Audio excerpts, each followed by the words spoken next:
होइन, हिन्दू राज्य हुँदैन भनेर धर्मनिरपेक्ष नै बनायौँ। तर फेरि त्यो हिन्दू हिन्दू हिन्दू भनेर आउने के छ भन्दाखेरि यहाँ राजतन्त्र चाहिँ त निकाल्यौँ, तर राजा त बचेको छ नि त। त्यस कारण हिन्दू भनेको के हो त भन्दाखेरि हिन्दू भनेको ब्राह्मण र शाह राजा हो, होइन।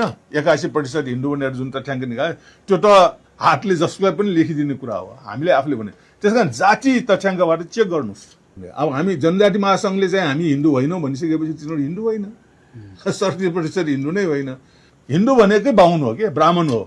एउटा त जनजातिहरूले मान्दैनौँ, होइन, अर्को दलितहरूले मान्दैनौँ भनेपछि, होइन, झन्डै 50% भन्दा बढी त हामी हिन्दू होइनौँ, हिन्दू मान्दैनौँ। 4.5% मुस्लिम छ, झन्डै 2% क्रिस्चियन छ भने 6.5% क्रिस्चियन र मुसलमान र हिन्दू नै होइन, होइन। त्यस कारण चाहिँ यहाँ के आयो त, जनजाति हिन्दू होइन, दलित हिन्दू होइन, क्रिस्चियन र मुसलमान हिन्दू हुने कुरै भएन, होइन। अब बाँकी रह्यो मधेसी र खस।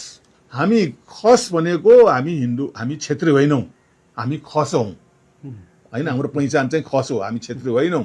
त्यस कारण चाहिँ उनीहरू आफूलाई हिन्दू भन्दैनौँ, हामी क्षेत्री होइनौँ, हामी हिन्दू होइनौँ, हामी खस हौँ, हाम्रो धर्म मस्त हो, हामी हिन्दू धर्म मान्दैनौँ भनेपछि 70% खसहरू अब हिन्दू होइन त।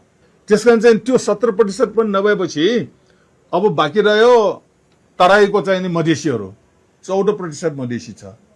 14% मधेसीमा 12% चाहिँ ओबिसी भन्ने जाति छ। ओबिसी भनेको यादव, होइन, यो के अरे तेली, कोइरी, यस्तो यस्तो जातिहरू 12%। 2% मात्र त्यहाँको तराईका झा ब्राह्मणहरू र अलिकति भूमिहारहरू राजपूतहरू 2% छ।